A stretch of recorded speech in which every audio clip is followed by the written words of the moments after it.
Alors, aujourd'hui, on va parler du crédit social chinois. Et toi, tu es la première concernée, donc tu vas nous en parler. On va parler de crédit social. Ouh oui, en Big 2026, les Français ils adorent ça. Je ne suis pas concernée parce que je ne sais pas ce que c'est. Bien sûr que tu es concerné, c'est pas moi qui suis concerné. Ah si, c'est toi qui es plus concerné que moi. Et pourquoi? Parce qu'on n'entend pas parler en Chine en fait. On ne sait pas ce que c'est, ça n'existe pas. Ouh. Puisque tu es concerné, c'est quoi le crédit social? C'est quoi le crédit social? Quelle est la règle? Quelle est la punition? Quel est le point de départ? Cite-moi un règle concret. Pas, oh, tu traverses la rue, on t'enlève les points. On t'enlève quel point? Combien de points? Tu craches par terre, tu vas au goulag. C'est vrai que les reportages en France, ils nous le disent jamais. Hein. Ils nous disent jamais combien il faut de points, à partir de combien tu es dans la merde, etc. Ah ouais, enfin, franchement, personne ne peut me citer quelque chose de concret. Si, bah justement, on parle de reportage, il y a une gonzesse, elle vit à Pékin, à Shanghai, elle se lève le matin, et la première chose qu'elle fait, c'est qu'elle regarde son téléphone pour voir ses points de crédit social. Franchement, tu m'as vu regarder mon point dans ma vie? Non, mais t'es peut-être une mauvaise chinoise, toi, j'en sais rien. Je vais checker mon point de suite. Est-ce que je suis mauvaise chinoise? C'est quoi qu'elle a utilisé? Alipré? Ben, j'en sais rien, moi, elle montre des points comme ça. C'est un truc bleu ou pas? Ouais, Ouais, bah c'est voilà. bleu sur un fond blanc. Wait. Nous aurait-on menti? Parce que je me souviens que cette fille, toi aussi, tu l'as vu le reportage, n'est-ce pas? Elle est avec un journaliste français en plein milieu de la Chine pour dire certainement des très bonnes choses sur la Chine, n'est-ce Je pas? sais même pas où c'est. Alors, combien de points que j'ai? Alors, est-ce Oh, que t'es une bonne chinoise ou pas? Bien sûr, ils viennent me dire ni pas parce que j'ai 601 points. Eh ben, qu'est-ce que t'as avec 600 points? Je sais pas, une bagnole. Un jet privé peut-être? Le droit de tuer 3 personnes par an dans la rue?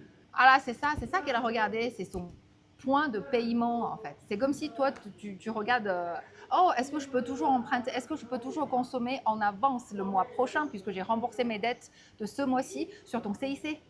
Ouais, du coup, c'est pas un crédit social, c'est un crédit financier. C'est ta carte de crédit. Voilà. Voilà, c'est ça, c'est vraiment ça. Ouais, ça te donne un peu des petits avantages puisqu'il y a un point, n'est-ce pas? Donc au-dessus de 600 points, par exemple le mois dernier, on a voyagé, on a loué une grande voiture. Ça, c'est au-dessus de 550 points, qui est mon cas. Tu peux ne pas payer les 3000 yuan de deposit. Tu peux prendre la voiture et partir.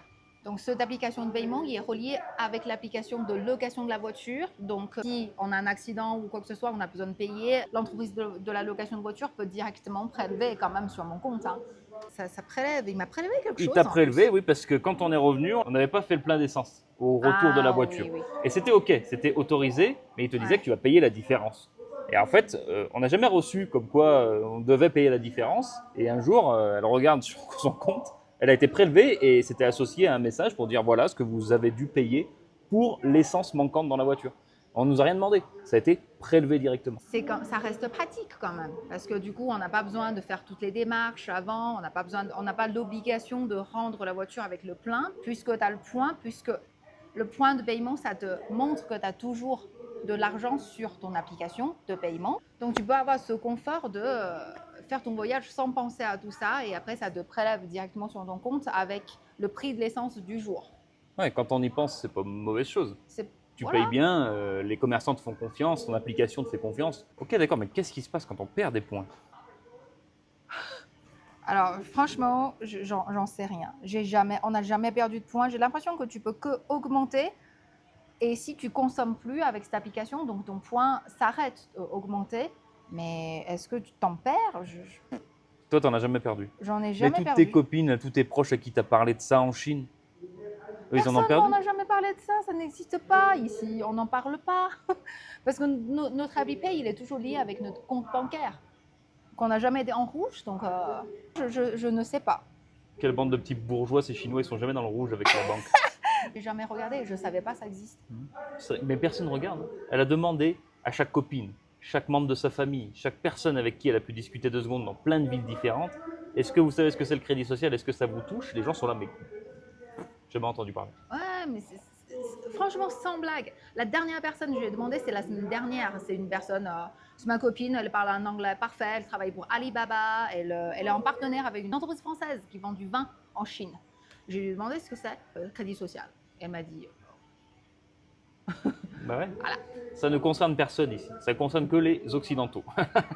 Et franchement, pourquoi? Bah pourquoi? Parce que, on le disait tout à l'heure, tout est tracé. Quand tu payes par une application, c'est tracé. C'est avec ta carte d'identité, on te retrouve.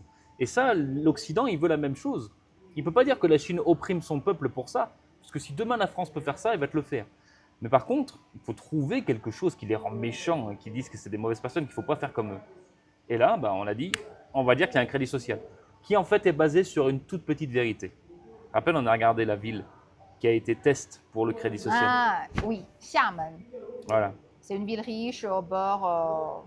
C'est une ville côtière à l'est, Ouais. en face de Taïwan. Ouais. C'est une grosse ville. Et oui, je connais mieux la géographie chinoise que ma femme qui est chinoise, c'est incroyable.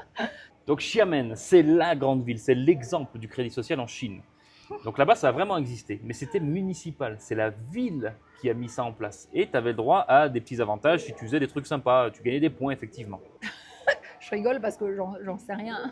Donc comment ils gagnent des points? Ils font quoi pour gagner des points? Alors, si tu aidais par exemple une personne âgée, handicapée, en difficulté, et qu'elle allait te dénoncer, mais d'une bonne façon, à la ville pour dire que tu l'avais aidé, tu gagnais des points. Tu avais directement ton crédit social qui montait. En tout cas, c'est pas les caméras reconnaissance faciale. Hein. Je rigole. Et la reconnaissance faciale, vous imaginez pas Ouais. la data qu'il faut, l'énergie qu'il faut, l'argent qu'il faut pour analyser tout ça. Oui, il y a des caméras partout, mais s'il y avait tout le temps une intelligence artificielle derrière toutes ces caméras pour analyser tout le monde, les identifier et leur faire monter et descendre des points pour chaque geste du quotidien, mais ça n'a pas aucun possible. serveur dans le monde, même tous combinés, qui peut faire ça, c'est impossible. Bref, donc après, il y avait d'autres initiatives aussi qui étaient plus communautaires, on va dire. Tu pouvais aider à nettoyer la ville. Donc tu pouvais, tu mettais ton petit gilet, ta petite pique et tu allais ramasser les ordures. Parce qu'il y a la mer là-bas. Oui, c'est vrai que là c'est connu, cette ville. Ils organisent les week-ends, les familles qui vont aller protéger l'océan, tout ça. Et du coup, je ne savais pas qu'ils gagnent un point derrière. Et qu'est-ce qu'ils gagnent du coup? Ils ont ramassé les petites ordures, ils ont protégé l'océan. Et qu'est-ce qu'ils gagnent? Alors même ça a évolué. Donc au début, c'était des toutes petites choses qui existent encore. C'était d'avoir des livres gratuits à la bibliothèque municipale. Vous pouvez emprunter jusqu'à 40 livres. Sans payer. Sans payer de caution. 40 livres. Ah, d'accord. Là, c'est municipal, il faut les rendre. Hein. Oui, bien sûr.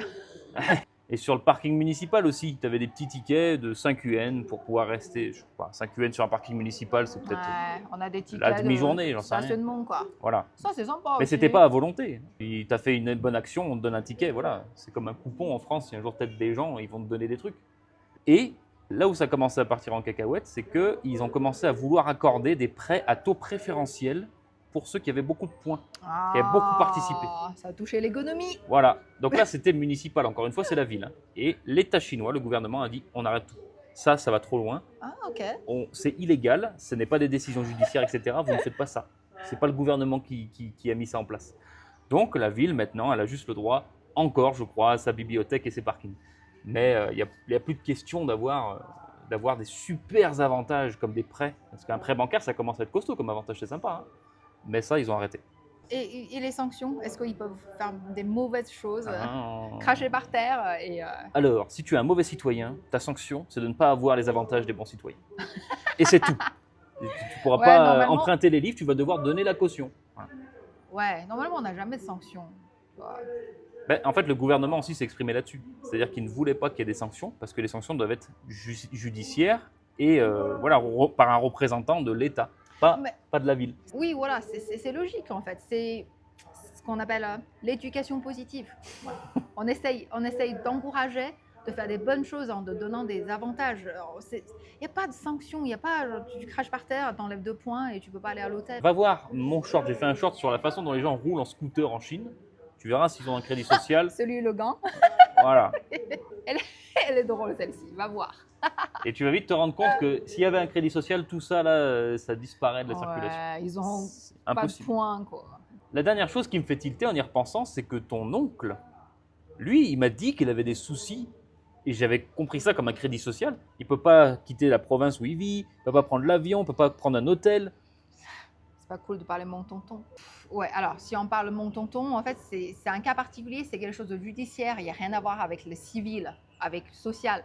Lui, il est représentant de l'entreprise qui est en train de faire faillite. C'est une grande entreprise, donc il a beaucoup d'aides sur le dos. Donc là, on est en pleine procédure judiciaire pour l'entreprise qui a fait faillite. Donc en attendant, il n'a pas le droit de quitter sa région seulement. Attends, ça c'est une procédure judiciaire. Absolument. Pas un crédit social. Absolument. D'accord. Si tu as des dettes en France aussi, tu vas avoir des emmerdes. Voilà, c'est ça, il n'y a rien à voir. C'est pas parce que lui, il a fait des mauvaises choses, donc il ne peut pas aller dans l'hôtel. C'est pas ça. En plus, c'est temporaire. Et il n'est pas, il n'a pas privé de liberté. Hein. On s'est vu la semaine dernière, il prend sa voiture, il vient nous voir. Hein. Enfin, on n'est pas sur la même région, c'est vraiment pas grave. Oui. Voilà, c'est tout. C'est pas crédit social. C'est pas contre lui individuellement. Donc voilà, j'espère que cette vidéo vous aura apporté des informations et surtout qu'elle aura dénoncé ces menteurs de journalistes fallacieux qui vous racontent des conneries encore plus sombres que ce qu'ils dénoncent. Et nous, en tant que Chinois, on vit très bien, on n'est pas opprimés, on ne se lève pas en checkant nos points. Voilà, moi tu vois, je suis pas un journaliste. J'ai aucun intérêt à te dire des vraies ou des fausses choses sur la Chine. Et ce que tu vois sur le crédit social, c'est 100% du temps des conneries. Personne ne confirme ça, personne vit ça, personne n'a des problèmes avec ça. Viens en Chine plutôt checker, tu verras, la vie est douce, la vie est cool, c'est pas cher et les services c'est au top. Et tu peux payer avec ton visage.